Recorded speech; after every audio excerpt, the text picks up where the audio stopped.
Hello friends, welcome back to the many video guys and my YouTube channel guys. Today friend, we are going to talk about guys Infinix phone setting guys, and today video title is guys how can we connect Wi-Fi in our Infinix phone device.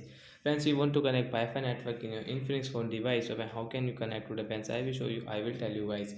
So before starting video friends, first of all go and subscribe the channel guys, click the bell icon, like the video friends. Now let's see how can we connect Wi-Fi in our Infinix phone device. So friends, open your phone setting guys first of all.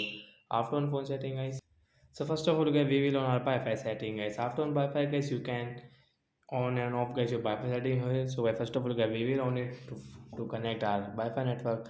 After on Wi-Fi, guys, you can see, guys, your all Wi-Fi network are available here. So which network, guys, you want to connect, guys, you know the password, guys, select. So I will select, guys, this network, and guys, I will connect. So I will enter, guys, this Wi-Fi password to connect. Once you can see connect option, guys, tap here to connect. Friends, you can see Bifnet will connect guys. Now guys, we can use guys while operating any app like YouTube, WhatsApp, Instagram, browser, Chrome, like that guys, you can use it. So like that guys, we can connect Wi-Fi network guys and we can use it. So bye guys.